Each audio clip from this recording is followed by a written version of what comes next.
আজও একই চিত্র। গাড়িতে বসে আছি, চারপাশে হর্নের শব্দ, সামনে যতদূর চোখ যায় শুধু গাড়ি আর গাড়ি।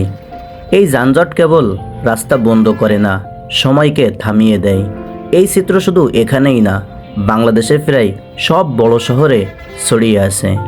ঢাকার মিরপুর, ফার্মগেট, সায়েন্স ল্যাব, রাজশাহীর সাহেব বাজার, চট্টগ্রামের আগ্রাবাদ, খুলনার শিববাড়ি মোড়, সব জায়গাতেই এক গল্প।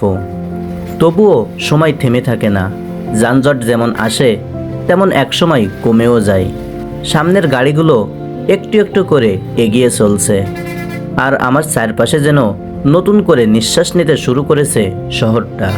এখন গাড়ি চলছে অনায়াসে, ল্যাম্পপোস্টগুলো স্থিরভাবে দাঁড়িয়ে আছে, গাছের পাতা বাতাসে দুলছে, মানুষ ছুটে চলছে যার যার গন্তব্যে।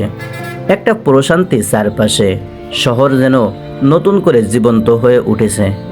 এই রাস্তা, এই পরিবেশ চলতে উৎসাহ দেয়, আশাবাদী করে তোলে। আমার মনে হয় এই শহরের যানজট অনেকটাই আমাদের জীবনের মতো, কখনো থেমে যায়, কখনো চলতে শুরু করে। আমরা কষ্ট পাই, বিরক্ত হই, কিন্তু থেমে থাকি না, কারণ আমরা জানি এভাবেই তো পথ চলা হয়।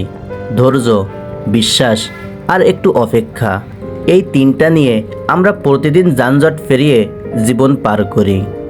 আজ গাড়ি চলছে, রাস্তাও ছিল সুন্দর, কিন্তু এই চলা আসেনি হঠাৎ করে। এটা এসেছে অপেক্ষার পর, ধৈর্যের পর।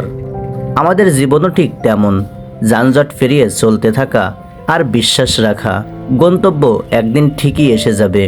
তাই জীবনে হতাশা নয়, জীবনকে সাজাতে হলে ধৈর্য রাখতে হবে। কোনো কাজে তাড়াহুড়া না করে স্থিরতার সাথে কাজটা সম্পন্ন করতে হবে। অপেক্ষা করুন আর ধৈর্য ধরুন, গন্তব্যে ঠিকই আপনি পৌঁছে যাবেন।